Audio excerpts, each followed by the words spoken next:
Whether quarterbacks are good or bad, underrated or overrated, it really comes down to a number. It's a salary cap. What can I pay my quarterback? If he's good, you want to pay him about $26 million. If he's great, you may have to pay him $36.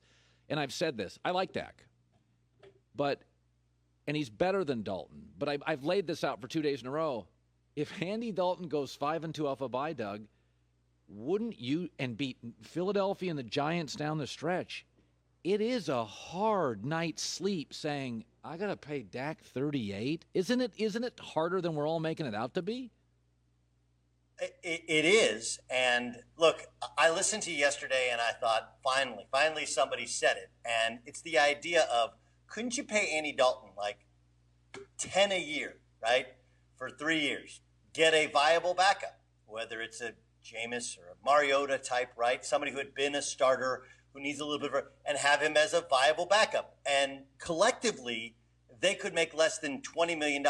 And I know fans sometimes have trouble understanding this, but if Jerry Jones saves money on a quarterback, he doesn't put it in his pocket, right? He can spread it around to the defense, the holes within that team that need to be shored up. So, and oh yeah, by the way, the smart thing to do with their first round draft pick would be to trade it and get seconds and thirds. And again, yes, load up with youth on the defense side. Those are the smart things.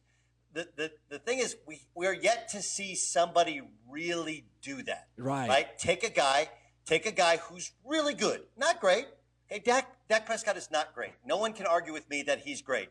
And I don't think anybody would put him in that category, the top 5, top 6, top 7 dudes. Case in point, just like last year, they're beating the bad teams, losing to the good teams.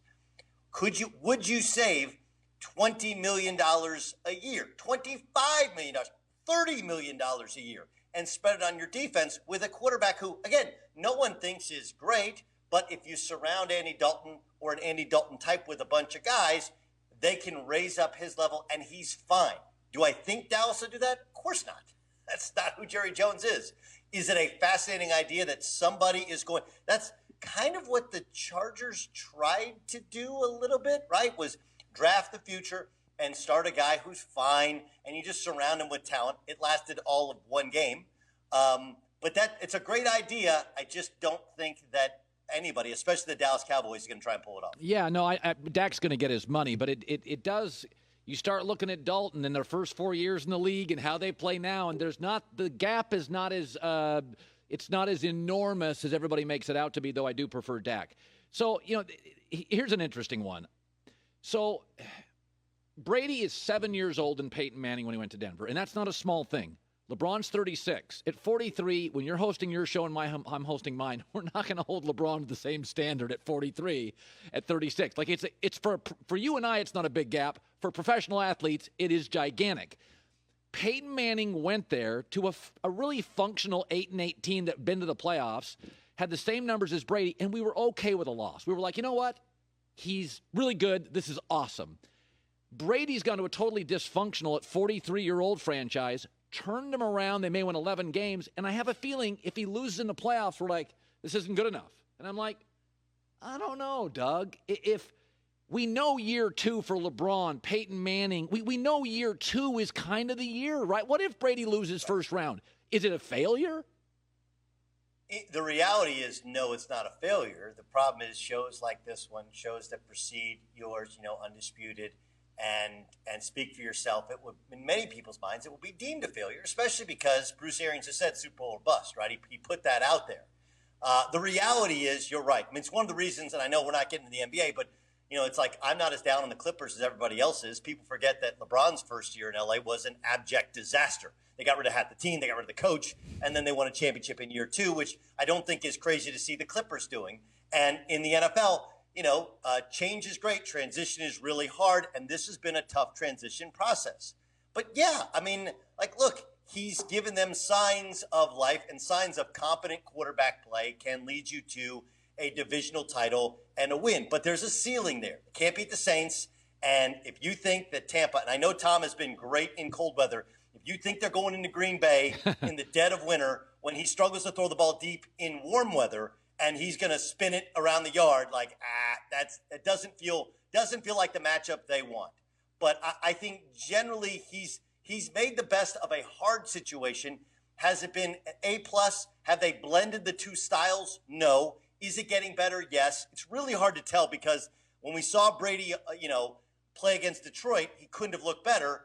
But, I mean, that was one of the worst, least energetic performances we've seen in the NFL from the Detroit Lions, maybe in the history of the sport. A complete laydown in a dome, perfect scenario. I don't think that's who he is. If they get to the playoffs and they win a game, is the season a success? I think generally the answer is yes, but I'd have to see the play calling because the big thing has been, will Arians come off his high horse about Brady throwing the ball downfield?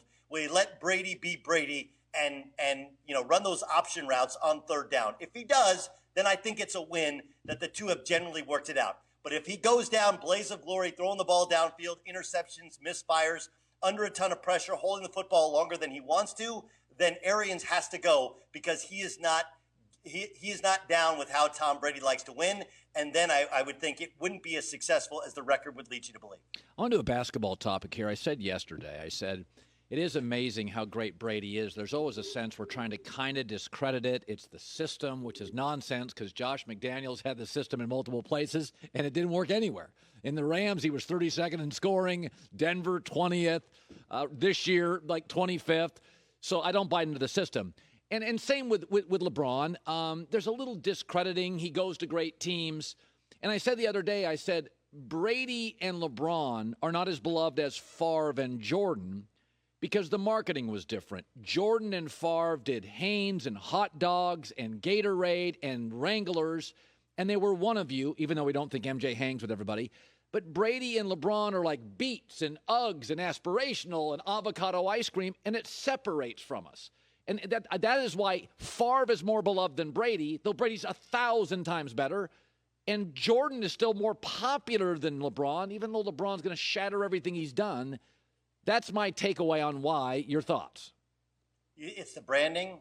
I think the branding is more relatable with Jordan and Favre. It's very Oreos and hot dogs and Hanes. And by the way, Jordan was known as a good teammate. Favre was known as a good teammate. Brady and LeBron are great teammates. I just saw LeBron on an AT&T ad. There's a lot of stuff with him as a parent. He started his school. Look, the last thing anyone's going to get me to do, not you, but would be to take shots at LeBron, the human being. Can he be hard to deal with? Yes. Does he have to have it his way? Yes. But I will say that he did buy in to a coach he hadn't played for and he'd only beaten last year. And his buy-in and his leadership was the reason they won the championship in the bubble, more so than anything else. Anthony Davis's spectacular ability to go along with his leadership and his play. But I just think, look, we're trying to compare eras. It's different, right? It's just different. You could get away with the things that Favre could get away with interception-wise, right? You can't get away with now. Now we're about efficiency. And that's why Rodgers is incredible. Rodgers doesn't turn the football over, which is the number one determinant into who wins and loses games. In terms of, I think the Jordan and the LeBron thing is very similar. Same shoe company, although obviously Jordan has Jordan Brand, which was established. LeBron's going to be a billionaire when he's done with Nike, if he's ever done with Nike. I just think we're trying to compare eras, and things are so different now with all of the debate shows like yours, podcasts and all the different, and every game is nationally televised. I just think right now we're reaching a point of LeBron fatigue, and that's why there's a little bit of pushback. There's a little bit of Brady fatigue, and that's why there's a pushback. It's not as much them, it's that we haven't seen enough competition for either of them at the top. And that's no fault of their own, right? Like, Kevin Durant beat LeBron twice in a row, and he would have won a third championship, but he got hurt, and then he missed a year. And so and the Clippers fell apart. So there was no direct competition. That's not either of their fault, but I think the reality is they're all corporate superstars. They're all all-time legends, and Brady is different than Favre, but it was also a different era, so we have to view it as such and judge it as such. All right, we got to go. That was good. Where are you watching? Wait. I got one thing. No. We don't have time. It's commercials and stuff. It's a very popular show. Like, advertisers line up for this, Doug. We're very, very busy here. I know. Yeah, we're very so disappointed, like a kid. Happy New Year, Joy. Yeah. Happy New Year to Joy. Happy New Year to you. Happy New Year. All right, Doug Gottlieb. Good stuff. The Doug or Fox Sports Radio after our show. Hi, everybody. Thanks for watching. Subscribe here to get the latest from the show. Also, be sure to check out more of the best clips from The Herd or go watch a few segments from other shows on FS1.